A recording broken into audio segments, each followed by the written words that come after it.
विमल पोलो जुबा केसरी, हर पल मनाओ केसरी त्योहार। प्रणाम, मैं गरिमा सिंह।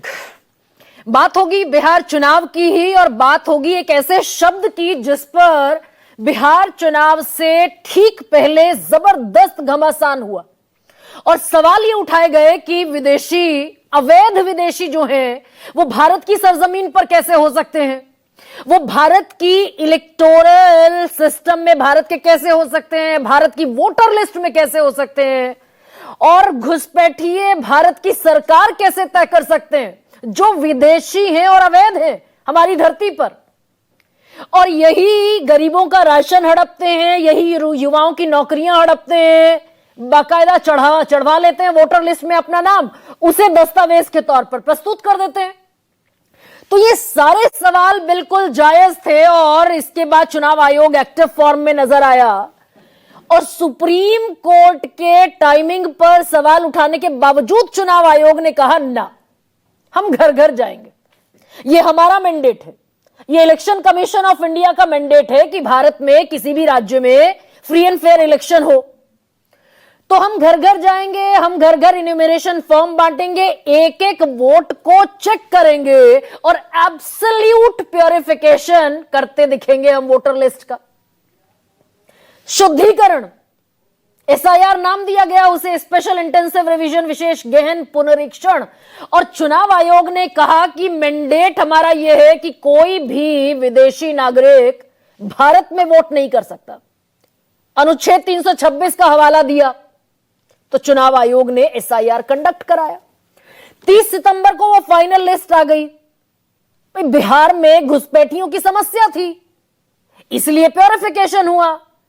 30 सितंबर को वो लिस्ट सामने रख दी गई, बाकायदा फाइनल लिस्ट थी जो 65,000 एक बार वोट काटे गए थे और उसके 65 लाख, माफ कीजिए, और उसके बाद 3,66,000 जो फाइनल लिस्ट आई चुनाव आयोग की उसमें काटे गए। तो टोटल वोट डिडक्शन हुआ 68 लाख का और जुड़े इसमें 21 लाख समथिंग के आसपास। तो भाई आपने 68 लाख वोट डिडक्ट कर दिए, काट दिए, तो यकीनन जिस क्लेम के साथ, दावे के साथ आप सामने आए थे कि हमने घुसपैठिए निकाल दिए होंगे। एक आम जनमानस, एक आम वोटर यही सोचेगा कि अब ये वोटर लिस्ट जो है बिहार की, ये एब्सोल्यूट प्योर वोटर लिस्ट है। इसकी भी आगे आपके सामने मैं डिटेल रखने वाली हूं। मेरी नजर में ये 7,42,00,000 बिहार के वोटर जेन्युइन वोटर है, इंडियन सिटीजन है। That's what Election Commission of India claimed before starting SIR, Special Intensive Revision. अब लेकिन आज कमाल ये हो रहा है, बल्कि कल से हो रहा है, कि देश के गृह मंत्री, पहले फेज में जंगल राज का मुद्दा था, दूसरे फेज में मुद्दा बनता दिखाई दे रहा है फिर घुसपैठिए, फिर दरअसल कल से घुसपैठिए का शोर शुरू हो गया है, जिनको निकाल दिया गया था। देश के गृह मंत्री अमित शाह ने कल से लेकर आज तक 1, 2, 3, 4, 5, 6 बयान तो ऑफिशियल रिकॉर्ड में है। अरवल में, सासाराम में, सुपौल में, पूर्णिया में बयान दिया देश के गृह मंत्री अमित शाह ने कि बिहार में घुसपैठिया रहने चाहिए क्या। कल का, ये आज का बयान है। बिहार में घुसपैठिए रहने चाहिए क्या? ये घुसपैठिया हमारे युवाओं की नौकरी खा जाता है, गरीबों के राशन में हिस्सा मांगता है, देश को असुरक्षित करता है, बहन बेटियों की सुरक्षा खतरे में पड़ती है। आरजेडी और कांग्रेस वाले घुसपैठियों को वोट बैंक बनाते हैं। भाई जब घुसपैठिए हैं ही नहीं वोटर लिस्ट में तो वोट बैंक कैसे बनेंगे घुसपैठिए? कल का बयान है सुपौल में देश के गृह मंत्री का कि क्या आप ये चाहते हैं कि बिहार का मुख्यमंत्री घुसपैठिए से तय हो? सबका जवाब होगा कि बिल्कुल नहीं चाहते हम। विदेशी अवैध विदेशी लोग क्यों हमारे देश की सरकारें तय करेंगे? अब दरअसल उन्होंने कहा कि 5 साल दे दीजिए। यह कल का बयान है 8 नवंबर का सुपौल में, कि हमें 5 साल दे दीजिए, अगले 5 सालों में हम सीमांचल में और पूरे बिहार से, सीमांचल वो इलाका है जहां मुस्लिम आबादी डिसाइसिव है, 60% तक भी है कुछ इलाकों में। तो सीमांचल के 4 जिले, अररिया, कटिहार, पूर्णिया, किशनगंज, 24 विधानसभा की सीटें हैं, मुस्लिम खासी तादाद में, डिसाइसिव फैक्टर है। इन्हीं सीटों पर 122 सीटों पर जो चुनाव हो रहा है उनमें से ये सारी सीटें भी हैं 24, तो हिंदू मुसलमान भी बड़ा फैक्टर है। तो उन्होंने कहा कि अगले 5 सालों में हम सीमांचल और बाकी बिहार से सभी घुसपैठियों को बाहर निकाल देंगे, इनकी जितनी अवैध गतिविधियां हैं उन्हें खत्म करेंगे, सारे अवैध अतिक्रमण हटाएंगे जो घुसपैठियों ने कर रखे हैं। और एक टर्म दिया था कुछ दिन पहले देश के गृह मंत्री अमित शाह ने कि डिटेक्ट करेंगे, यानी पहचानेंगे कौन कौन घुसपैठिया है, डिलीट करेंगे और डिपोर्ट भी करेंगे, यानी जहां के हैं उन्हें खदेड़ देंगे वहां, चाहे कोई युगांडा का हो, सूडान का हो, बांग्लादेश का हो। वैसे मुद्दा बनता है बांग्लादेश के अवैध नागरिकों का, क्योंकि जितने हिंदू आते हैं फिल्ट्रेट करके उन्हें तो हम नागरिकता देते हैं। ये सीएए में प्रोविजन है, सिटीजनशिप अमेंडमेंट एक्ट में, बौद्ध को भी देते हैं। सिर्फ मुसलमान को हम सिटीजनशिप नहीं देते, तो कुल मिलाकर ये सारे टिक जाते हैं अवैध घुसपैठिए मुसलमान पर। अब उन्होंने ये भी कहा कि सीमांचल घुसपैठियों का गढ़ बने ऐसा आरजेडी कांग्रेस चाहते हैं, और हम एक एक घुसपैठिए को 5 साल में चुन चुनकर बिहार से बाहर निकाल देंगे। तो भाई बड़ा जायज सा सवाल किसी के भी दिमाग में आएगा कि यानी चुनाव आयोग एसआईआर जो कराता दिखा था, जिसमें सुप्रीम कोर्ट नाक रगड़ता रह गया कि भाई टाइमिंग ठीक नहीं है, बरसात का मौसम था, लोगों के पास ना डॉक्यूमेंट है, ना लोगों के पास तैयारी है, ना लोग वहां मौजूद हैं अपने घरों में, नहीं मानी चुनाव आयोग ने, तो इसका मतलब एसआईआर फेल हो गया। अगर घुसपैठी अभी भी हैं बिहार में, तो ये सवाल जेन्युइन बनता है कि क्या एसआईआर फेल हुआ, चुनाव आयोग घुसपैठियों को डिटेक्ट नहीं कर पाया। इस पे मैं भी आने वाली हूं कि क्या डेटा और क्या ज्ञानेश कुमार ने जवाब दिया था, जो हमारे सीईसी हैं, चीफ इलेक्शन कमिश्नर। लेकिन सवाल यह भी है भाई 11 साल से सरकार है केंद्र में, 56 इंच की, प्रधानमंत्री नरेंद्र मोदी है, तो घुसपैठिए बिहार में भी है, सीमांचल में भी है, दिल्ली में भी है, झारखंड में भी है, हरियाणा में भी है, हर जगह घुसपैठिए हैं। तो भाई आप आंकड़ा रख दो देश के सामने कि इतने घुसपैठिए हैं, इतने हमने 11 साल में बाहर निकाले हैं। तो ना तो आंकड़ा पता इस देश को, आखिरी दफा 2016 में किरण रिजिजू ने राज्यसभा में आंकड़ा रखा था, 9 साल बीत गए, ताजा आंकड़ा किसी को नहीं पता घुसपैठिए कितने हैं, और जितने भी हैं ना भी आंकड़ा बताइए, बाहर निकाल बाहर कीजिए आप। गृह मंत्रालय का काम है, ये चुनाव आयोग का काम भी नहीं है।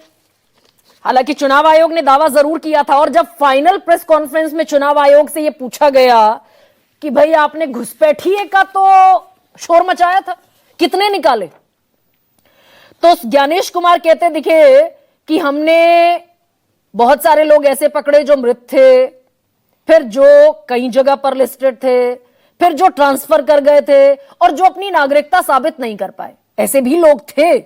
ये माना है ज्ञानेश कुमार ने ऑन रिकॉर्ड। लेकिन जब तादाद बताने का नंबर आया भाई कितने निकाले, तो गोलमोल करते दिखे कि डिटेल्ड ब्रेकअप जो है हमने दे दिया है ईआरओ को, डीईओ को और सीईओ को। पिछला डिटेल तो आप ही रखते सामने नजर आए थे, ये डिटेल ईआरओ और सीईओ क्यों देंगे। अब सवाल फिर वहीं पर आकर खड़ा हो जाता है कि ना तो आंकड़ा बताएंगे घुसपैठियों का, ना 11 साल में ये बताएंगे कि कितने डिलीट किए, कितने डिटेक्ट किए, कितने डिपोर्ट कर दिए। आंकड़ा फाइनल जो सरकार की तरफ से आया है वो है 3518 का घुसपैठियों का। और जब मैंने 10 साल में, और ये 10 साल में है कि 10 साल में 3518 घुसपैठिए इस देश से बाहर डिपोर्ट किए गए हैं, और अगर इसे आप एक एक साल का निकाल दें तो ये बैठता है आंकड़ा 351।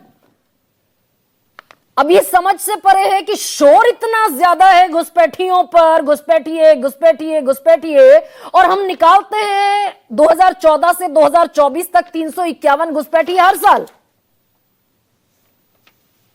तो ये भी कमाल ही है भाई। और मैं कई बार अपने दर्शकों के सामने वो लिस्ट पढ़ चुकी हूं, सामने भी मैं आपको दिखा रही हूं। 2005 से 2013 तक डॉक्टर मनमोहन सिंह की सरकार थी, 88,792 घुसपैठिए निकाले। 2014 से 2024 तक नरेंद्र मोदी की सरकार है, 3,518 घुसपैठिए निकाले तो शोर ही मचेगा या फिर इन पर कुछ काम भी होगा। अब डेमोग्राफी मिशन की भी शुरुआत करने की बात प्रधानमंत्री ने इसी साल 15 अगस्त को की, लाल किले की प्राचीर से। तो 10 साल क्या हुआ? बिहार में तो 20 साल से सरकार है एनडीए की, छुटपुट अगर वक्फों को छोड़ दें तो कमाल चल रहा है भाई।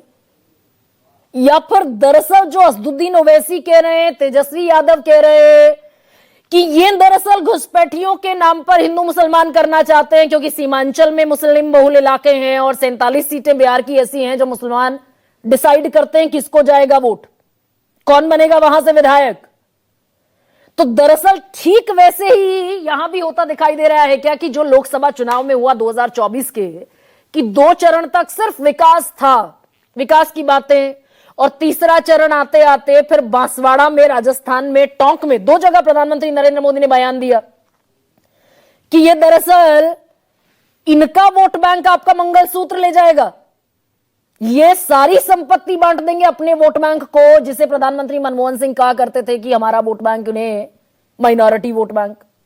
तेजस्वी यादव कह रहे हैं मुसलमान को तो पाकिस्तान भेजते हैं, हरा साहब बताते हैं, नमक हराम बताते हैं। तो उसी के चलते अब सीमांचल की बेल्ट पर चुनाव है तो इन्हें घुसपैठिए फिर याद आ रहे हैं। तो ऐसे में वो जो बयान है, सबसे पहले अमित शाह सुनिए आज क्या कहते दिखे, आज भी और कल भी। अगले 5 साल में बिहार से एक एक घुसपैठिए को हम चुन चुन कर निकालने का काम करेंगे। अमित शाह जी इन्हीं को घुसपैठिया बोलते थे ना, इनके नेता, और ये लोग गंदी गंदी नारे लगा के गालियां किनको देते थे? अल्पसंख्यक समाज को देते थे, और यही लोग पाकिस्तान भेजने की बात करते थे। अमित शाह जी की भी इस चिंता को हम लोग दूर करेंगे। दिल्ली में चुनाव तो घुसपैठिया याद, झारखंड में चुनाव तो घुसपैठिया याद, बिहार में चुनाव तो घुसपैठिया याद, लेकिन घुसपैठिया तो मिल गई हरियाणा में, ब्राजील की घुसपैठिया। अरे घुसपैठी कहाँ है? 65 लाख नाम इलेक्शन कमीशन ने निकलवा दिए, फिर और 3.5 लाख नाम निकाल दिए। कितने घुसपैठी निकले? 2। अमित शाह, मोदी, हम आपको कह रहे हैं घुसपैठी दिल्ली में बैठी है। दरअसल शेख हसीना का जिक्र करते हुए दिखाई दे रहे हैं असदुद्दीन ओवैसी, क्योंकि बांग्लादेश की निर्वासित प्रधानमंत्री। लेकिन अमित शाह को जो आपने कहते हुए सुना, तो 6 साल से देश के गृह मंत्री अमित शाह हैं, और सिटीजनशिप के जितने भी डिस्कोर्सेज हैं वो सब होम मिनिस्ट्री के दायरे में आते हैं। तो डिटेक्ट करना भी उनका काम है, डिलीट करना भी उन्हीं का काम है, और डिपोर्ट करना भी उन्हीं का काम है। अब ऐसे में ये होता हुआ नहीं दिखेगा और सिर्फ घमासान छिड़ेगा और हिंदू मुसलमान का नाव चला जाएगा। ऐसे में आज का सबसे बड़ा सवाल आपके सामने है, दूसरे फेज में कड़ा घमासान तो करना पड़ेगा हिंदू मुसलमान, और जो घुसपैठिए एसआईआर में नहीं मिल पाए, अमित शाह उन्हें बिहार चुनाव में फिर क्यों ले आए?